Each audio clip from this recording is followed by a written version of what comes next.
Já estamos de volta para falar sobre política. Paulo Roberto já está por aqui conosco nesta sexta-feira. Boa tarde, Paulo. Boa tarde, Anchieta.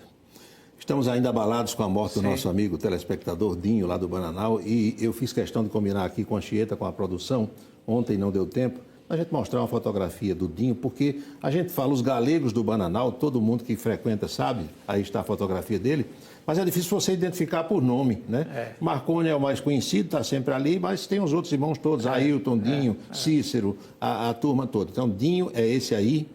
Nós estivemos agora de manhã lá com seus familiares e a família divulgou também um convite para velório e sepultamento que a gente mostra também para vocês. O velório está acontecendo lá no Campo Santo, Parque da Paz, sepultamento hoje, 5 da tarde, José Cavalcante Brandão, Dinho, tinha completado 63 anos, agora no dia 27 de fevereiro. Pois é, muito novo. A gente foi lá hoje pela manhã, né, Paulo? A gente esteve lá hoje, levamos nosso abraço, à família. Nossa solidariedade ao pessoal. Pois é, uma família muito, assim, é uma família muito conhecida e muito unida. É uma família muito unida. Os 9 irmãos nunca se separaram, trabalharam a vida toda juntos, né? Bananal de luto. E a gente lamentando muito, muito mesmo, porque a família já tinha sofrido uma pancada há alguns anos, quando Dona Branquinha, a matriarca, faleceu assim repentinamente também, e agora o Dinho se vai. A gente repete o que disse ontem e deseja que Deus lhe dê um bom lugar. Era uma pessoa muito querida. É isso. Vamos à política. Saiu finalmente a portaria do Desenrola Brasil. Esse programa que o governo anunciou já há alguns meses, estava lá sendo maturado, hoje saiu a portaria e parece que a coisa já começa a funcionar segunda-feira que vem. Sim. É para quem está enrolado. Para quem está enrolado e vai negociar, né? Para determinadas faixas salariais e faixas de débito, o governo vai dar uma espécie de aval para que os bancos limpem o nome das pessoas e para os demais haverá a possibilidade de um parcelamento para que o nome saia do SPC, Serasa, os órgãos aí que controlam a questão da inadimplência, para que essas pessoas voltem a consumir, entrem outra vez no setor de compras, fazendo a economia girar. A vaga do Supremo Tribunal Federal, que será aberta com a aposentadoria da atual presidente e ministra Rosa Weber, tem pelo menos 9 pessoas numa disputa ferrenha nos bastidores. Aparentemente, assim, para o público, nem aparece muito, mas tem 9 pessoas brigando. Eu vou citar aqui 4 dessas pessoas que são as mais conhecidas. O presidente do Senado e do Congresso, Rodrigo Pacheco, que é advogado, está correndo por fora.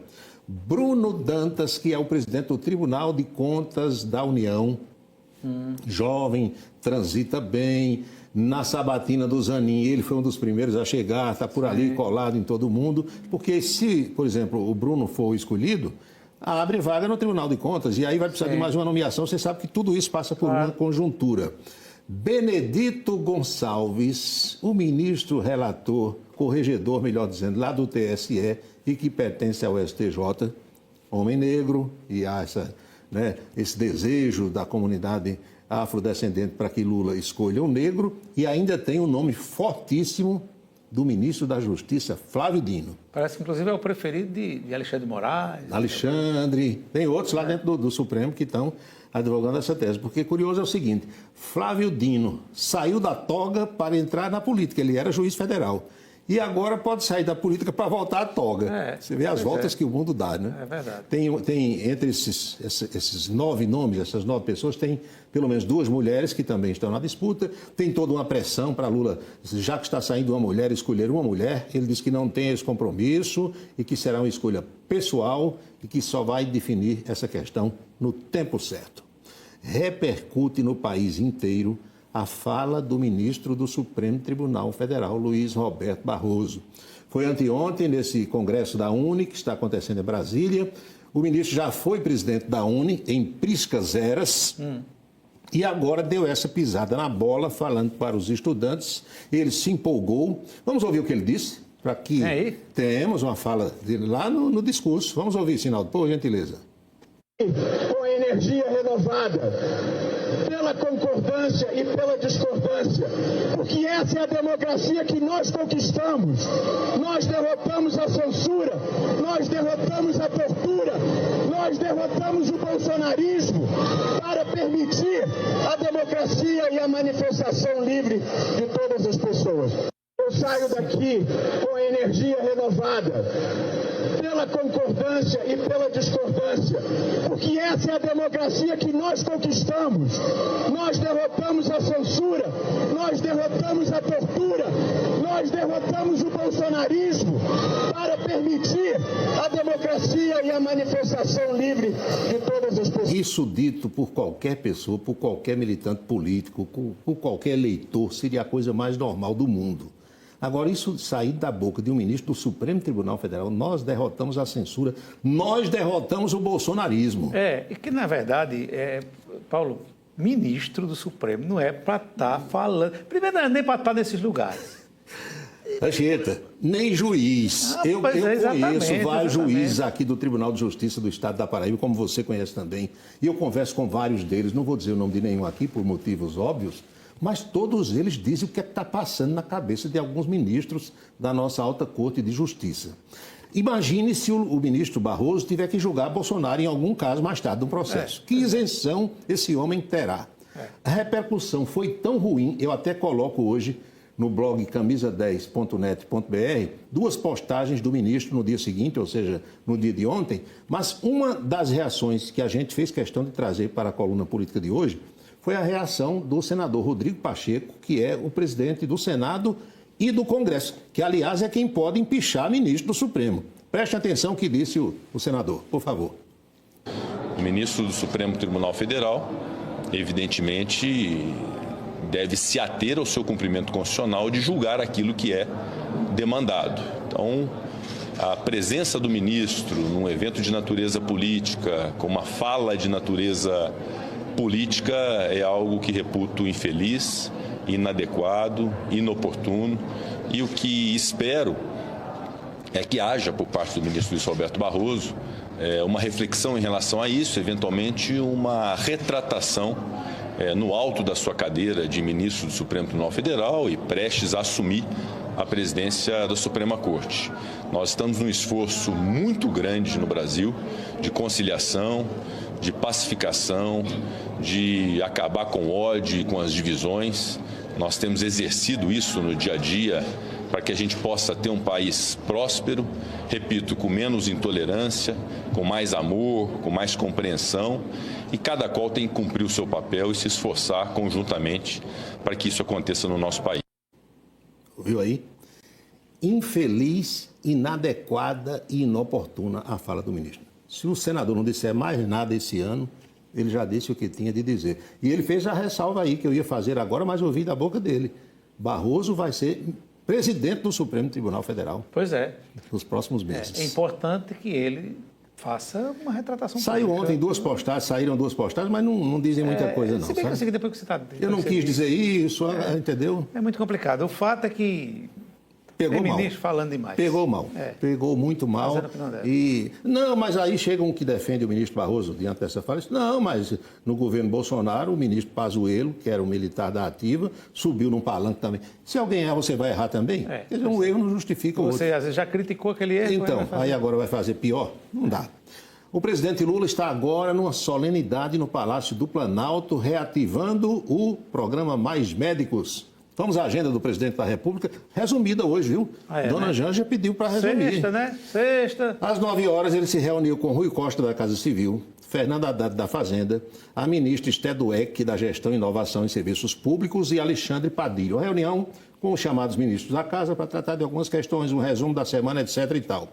E agora ele está sancionando o novo programa Mais Médicos, que é bom que a gente diga aqui como é que isso vai acontecer agora. O edital diz, aliás, muita gente tentando entrar, porque são 15 mil vagas, as primeiras 6 mil vagas foram muito disputadas, e o edital que eu dei uma olhada diz assim, prioridade para brasileiros formados em medicina no Brasil. Se e tudo isso aí não for preenchido, aí brasileiros formados lá fora. Sim. E na terceira fase é que vem estrangeiros, se os brasileiros não preencherem as vagas. Tá bom. Lula tem tratado das questões de mudanças nos ministérios. Ele ontem deu uma declaração dizendo que não tem nada certo de mudar o desenvolvimento social, nem o esporte. Mas Lula, como a gente diz aqui, Lula é safo. Lula joga para ver a repercussão na mídia, dentro do próprio Partido dos Trabalhadores. entre líderes partidários para sentir, né? Vou trocar isso aqui, aí a repercussão é boa, é ruim, aí ele vai jogando, né? Nomes aqui, manda alguém dizer, quer dizer, faz parte da política, né? Sim. É assim que funciona, você não pode dar o leite de uma vez só. E o presidente da República conversou com o vice Fernando Haddad para, nos próximos dias, anunciar também a história da linha branca, da isenção de impostos na linha branca, fogões, geladeiras, micro-ondas, máquinas de lavar, o que já foi feito em outros governos petistas. Parece que vem aí uma isenção para diminuir os preços. Boa, mas se diminuir mesmo, é bom porque... Oportuniza que alguém compre, né, alguma coisa. Pô, vai limpar o nome agora com esse... Né, com esse... E talvez incentive também a indústria. Claro, né? Porque na hora que o comércio vende, faz novas encomendas à indústria. A indústria, para produzir, mantém os empregos ou contrata mais gente, né? E a roda da economia fica girando. Aqui em Campina Grande começou a guerra das faixas. Tá sabendo, não? Eu vi alguma coisa nas redes sociais. Outro tinha uma de lado da outra. Né? Impressionante. Uma faixa do Sintab, aliás, com um errinho de português aí, que o pessoal me chamou a atenção, né? Porque o correto seria pague aos servidores e não os servidores. Pague aos servidores, prefeito. Aí do lado alguém botou assim: tá em dia, tá pago, papai. Quem está gostando disso aí são os pintores de faixas. Todo dia tem encomenda agora. Agora tá. A Guerra das Faixas. A Guerra das Faixas. Guerra das Faixas. É melhor do que ser guerra de outra coisa, né? Faixa para cá e faixa para lá. Pois bem. E continua a briga no Partido Liberal aqui da Paraíba, que, aliás, amanhã receberá a ex-primeira-dama, já anunciamos aqui, professora Michele Bolsonaro, tentando filiações, dando posse à presidente do PL Mulher da Paraíba, a Simone Queiroga, esposa do ex-ministro Marcelo Queiroga, mas a briga é entre os homens. Ninguém pense que aquela história de Wellington Roberto contra força de expressão, Valber Virgulino, Cabo Gilberto e Nilvan Ferreira arrefeceu, viu? Sim. Arrefeceu não. Os três disseram que estão mais unidos do que nunca e que vão à direção nacional, vão conversar com Valdemar da Costa Neto, dizer o papel da verdade e, segundo palavras de Nilvan, mostrar quem é o Wellington Roberto. Eita. Agora imagina se eles forem todos para Palanque amanhã, hein? Não, amanhã ninguém fala, não. Pode ir, mas não fala. Já disseram que homem amanhã não abre nem o bico.